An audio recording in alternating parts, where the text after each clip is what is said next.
ही हमारा, आया चरनी में तारनहारा, गुनहगारों को देने सहारा, आया चरनी में तारनहारा।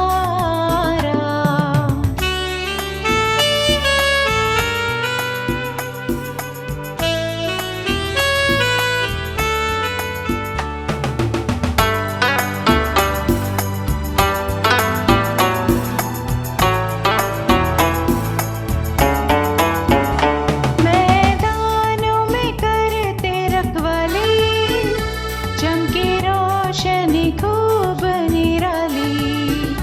मैदानों में करते रखवाली, चमके रोशनी खूब निराली, आया दुनिया में यीशु जलाली।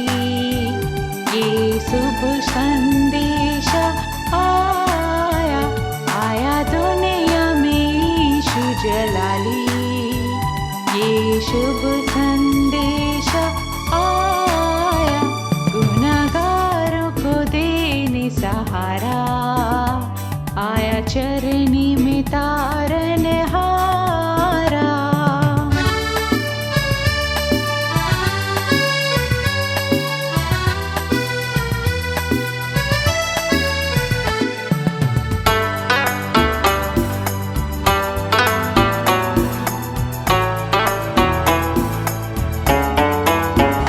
हमें आकर नजर चढ़ाए, दिल के दाग मसीह को दिखाए।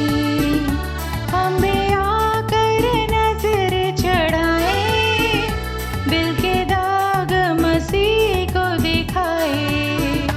भूखे प्यासों का वो ही सहारा, आया चरनी में तारनहारा।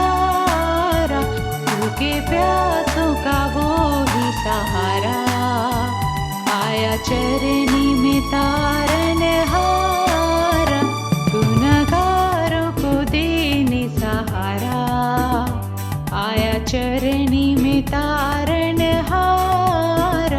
मुंजी प्यारा मसीही हमारा, आया चरनी में तारनहारा।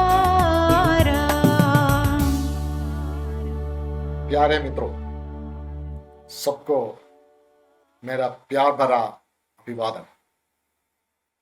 अगर आपसे मैं पूछूं जीवन का सबसे अच्छा निर्णय आपका जीवन में क्या है, यह पूछने से आपको थोड़ा सा शंका होगा, क्या कौन सी निर्णय था मेरी जीवन में सबसे अच्छा। अंग्रेजी में एक कहावत है, डिसीजन डिटरमाइंस योर डेस्टिनी। मतलब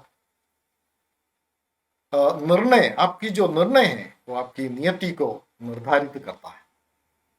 एक बड़ी सच्चाई है। हम हर रोज निर्णय लेने वालों में से हैं। जीवन में हमारा व्यक्तिगत जीवन के बारे में, पारिवारिक जीवन के बारे में, और हमारा जो भी व्यवहार है उसी में सब हम निर्णय लेता है।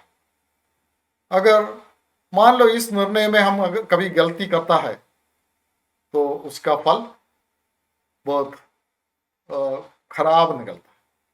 अगर निर्णय सही है तो अच्छा फल निकलता है। तो निर्णय लेने में हम बहुत सोच समझकर निर्णय लेना भी चाहिए। तो सबसे अच्छा निर्णय क्या हो सकता है,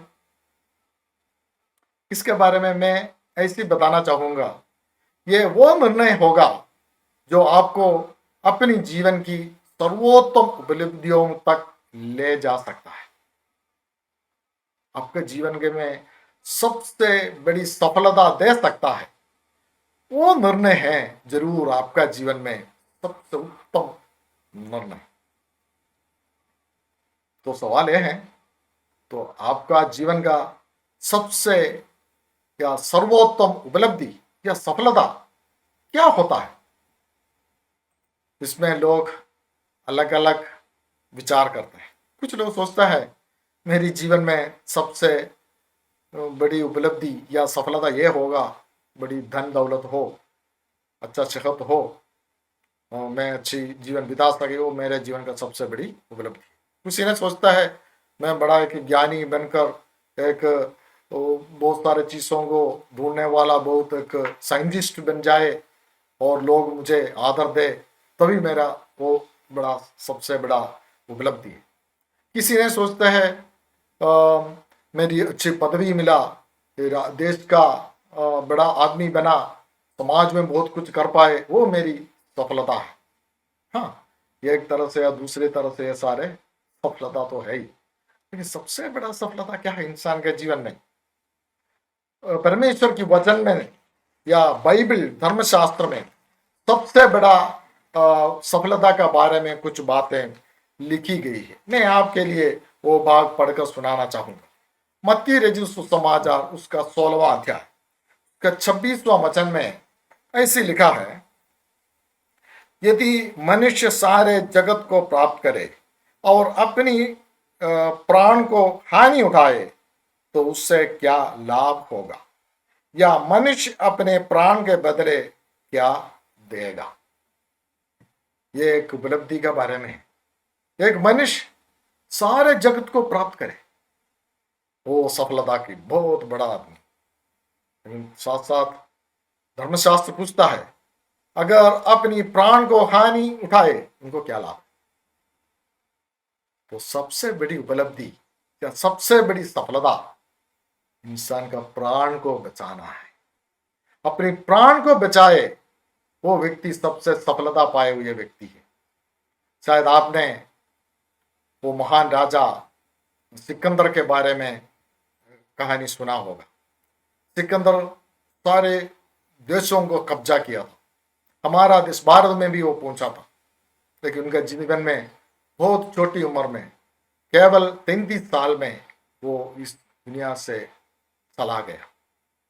वो उसका मौत के समय जब आगे उनको मालूम हुआ मैं मर जाएंगे, तभी उसी ने कुछ बात कहा अपने साथियों को या उनके साथ जो लोग रहते थे उनको कहा, मेरी मौत जब होगा आप लोग एक काम करना, मेरी शरीर को उठाकर जो दफन करने ले जाओगे अपने वो पेटी में रखकर, उस समय पर उसको उठाने वाला ये जो वैद्य लोग हैं, जो डॉक्टर्स है जो मुझे ट्रीटमेंट दे रहे, वही लोग उठाकर लेकर जाना, और जब मुझे ले जाओगे मेरे हाथ दोनों वो पेटी से बाहर रखना, और मेरे जो दफन करने वाला जगह मिट्टी पे जो खुदाई कर रखा है वो गड्ढे को आप सोना चांदी से बहुत सजाना भी चाहिए। यह बातें सुनकर उनके साथ वाले लोग पूछा, हाँ राजा क्यों आपने ये तीनों बातें क्यों कहा? वो मान लिया इसे करेंगे। तो उसमें राजा ने कहा, देखो ये जो वैद्य है बहुत बड़े ज्ञानी लोग हैं, सारे मेरे लिए है इधर, लेकिन ये मेरा प्राण को बचा नहीं सकता। और ये संसार के लोग जाने ये वैद्य और बुद्धि और ज्ञान और जो कुछ है ये सारे अपनी प्राण को नहीं बचा सकता। और बोल रहा था, जो लड़ाई की हुई है 2 हाथ है मेरा, सब कुछ हासिल कर सकता था इस हाथ से, ये हाथ को भी मुझे बचा नहीं पाया, ना मैं कुछ इधर से ले भी जा सकता है, जैसे मैं आया वैसे मैं इधर से जा रहा, इसलिए मेरे हाथ दोनों बाहर करना है, वही मेरे को उठाना है और हाथ बाहर करनी है। और बोला मैं इतना संपत्ति इकट्ठी की है, कोई किसी का कम नहीं है, सब संपत्ति है, धन दौलत है, ये भी मुझे मेरा प्राण को बचाने के लिए उपयोग में नहीं आया। ये संसार जाने, क्या ये एक सच्चाई नहीं मेरे और आपका जीवन में? ये एक बड़ी सच्चाई है। हमारा कोई ताकत से या कोई धन दौलत से कुछ भी सहारा से हम बचा नहीं सकता हमारा प्राण। तो इसलिए बाइबल धर्मशास्त्र में पूछ रहा है, या मनुष्य अपने प्राण के बदले में क्या देगा? और भजन संगीता में इसके बारे में कुछ बात और लिखा है, मैं उसको आपके लिए पढ़कर सुनाऊंगा। और 49 में हम पढ़ते हैं भजन संगीता की पुस्तक में, जो अपनी संपत्ति पर भरोसा रखते और अपनी धन की बहुतायत पर भूलते हैं, उनमें से कोई अपने भाई को किसी भांति छुड़ा नहीं सकता है और ना परमेश्वर को उसके बदले प्रायश्चित में कुछ दे सकता है, क्योंकि उनकी प्राण की छुड़ौती भारी है, वो अंत तक कभी ना चुका सकेगा। प्राण की छुड़ौती भारी है, वो अंत तक करना मुश्किल है। देखो, ये प्राण की छुड़ौती के बारे में बोलते आप शायद पूछेंगे क्या है, प्राण को कैसे छुड़ा सकता है, प्राण को क्या हुआ है। हाँ, ये बात बताना जानना बहुत जरूरी है। हर संसार में इंसान मरने के कारण यह है उनका पाप। ये शारीरिक मौत नहीं है, केवल शारीरिक मौत नहीं, उनका आत्मिक रीति से की मौत है, क्योंकि इंसान मरने के बाद एक दिन जी उठेंगे, उसके बाद वो कहाँ जिएंगे, उसके बाद वो जीवित रहेगा, कहां पर होगा, वो जीवन के आधार पर आपके मौत का, जान की बचाव का या छुड़ौती का निर्णय करता है। अगर आप मौत के बाद आपका प्राण परमेश्वर के साथ, जिसने आपको बनाया है, उसके साथ है, तो आपका जीवन सुरक्षित है। अगर परमेश्वर से अलग जाना पड़ेगा और नरक में जीवन बिताएगा, वो मृत्यु की जिंदगी है। पवित्र शास्त्र बाइबल में इसलिए लिखा है, सारे इंसान पाप के हाथ बिका हुआ है और पाप का मजदूरी मृत्यु है। वो वही मौत है जो परमेश्वर से अलग होने वाला मौत, और उसका छुटकारा करना आसान नहीं है। और लोग पुकारने लगा, बहुत सारे कार्य करने लगे हैं, प्रायश्चित का काम करने लगे हैं, और कहीं कहीं भलाई काम कर कर वो छुटकारा पाने के लिए कोशिश आज चारों तरफ लोग करते हैं, हम ये देख सकता है। और पुकारता है, चिल्लाता है, पूछते हैं, इस मरणहार मृत्यु से भरा हुआ इस अवस्था से मुझे कौन छुड़ाएगा। हाँ, उसके लिए उत्तर एक जगह पर है, वो है पवित्र शास्त्र बाइबल में।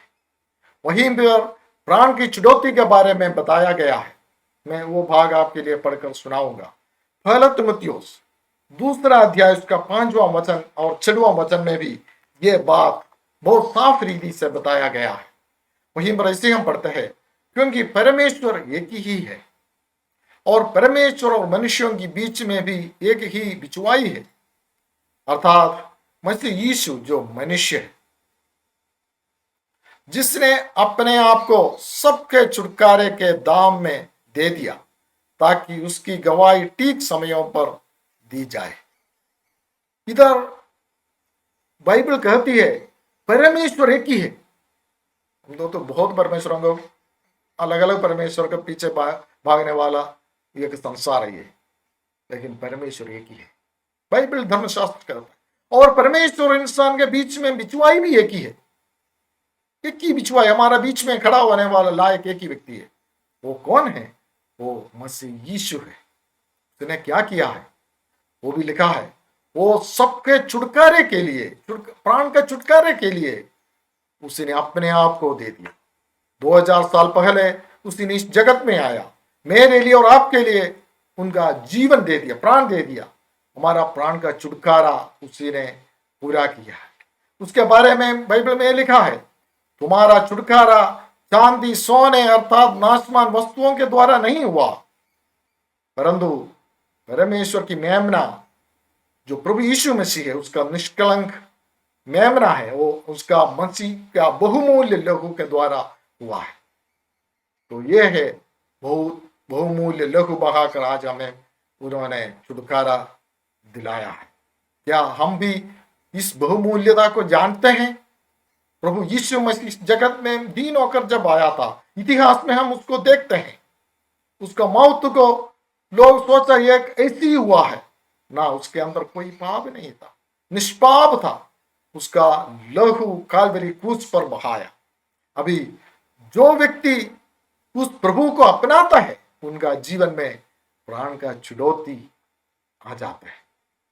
रोमियों की पत्री 10वां अध्याय उसका 9वां वचन में हम ऐसे पढ़ते हैं कि यदि तू अपने मुंह से यीशु को प्रभु जानकर अंगीकार करे और अपने मन से विश्वास करे कि परमेश्वर ने उससे मरे हुओं में से जिलाया, तो तू निश्चय उद्धार पाएगा। उद्धार के लिए रास्ता है। जिसने ये लहू बहाया, जिसने हमारा प्राण का छुटकारा के लिए अपनी जान दे दिया, उस व्यक्ति है प्रभु यीशु मसीह। उसको प्रभु जानकर स्वीकार करना। मेरे पापों का कारण प्रभु आपने मेरा सजा सह लिया, मैं आपको प्रभु मानता हूं, आज मेरी जीवन आपके चरणों में समर्पण करता हूं। इस प्रकार जो व्यक्ति आज प्रार्थना कर सकता है, उस व्यक्ति का प्राण का छुटकारा हो जाएगा। और 10वां वचन में 10 रोमियों की पत्री 10 का 10 में हम पढ़ते हैं, क्योंकि धार्मिकता के लिए मन से विश्वास किया जाता है और उद्धार के लिए मुंह से अंगीकार किया जाता है। आपको धर्मी ठहराया जाएगा। तो प्रिय मित्रों, आपकी तरफ से एक कदम उठाना चाहते हैं। हम इसी के लिए संदेश आप तक पहुंचाता है कि आपकी जीवन सबसे सफल जीवन हो, सर्वोत्तम उपलब्धि का एक जीवन हो। आप इस संसार में शायद आपका पास कुछ भी ना हो, लेकिन आपका प्राण का छुटकारा मिला हुआ व्यक्ति हो। अगर आपने प्राण का छुटकारा मिला हुआ व्यक्ति है, तो कभी आपका जीवन में आप निराश ना होंगे। इस दुनिया में दुख, कष्ट, तकलीफ कुछ भी आ जाए, प्राण का छुटकारा हुआ एक व्यक्ति आप है, तो आप हताश नहीं होंगे, क्योंकि इस मौत के बाद आपके लिए एक अविनाश अनंतकाल का जीवन है। बाइबल धर्मशास्त्र उसके बारे में हमें चेतावनी देता है, हमें बुलाता है। आज ये बुलाहट आप तक पहुंचाया है। हमारा कर्तव्य ये है, अगर आपका दिल में इच्छा है इस प्रभु को आपका जीवन में प्रभु कर अंगीकार करना और उनका संतान बनना है, इस सुसमाचार के द्वारा आपका जीवन में आशीष होने के लिए हम प्रार्थना करता है। प्रभु सबको आशीष करे। अगर आप अधिक जानना चाहते हैं या प्रार्थना के लिए अपना बोझ बांटना चाहते हैं, तो दिए गए फोन नंबर एवं ईमेल आईडी पर संपर्क करें। आया दुनिया में यीशु जलाली, ये शुभ संदेश आया, गुनहगारों को देने सहारा, आया चरण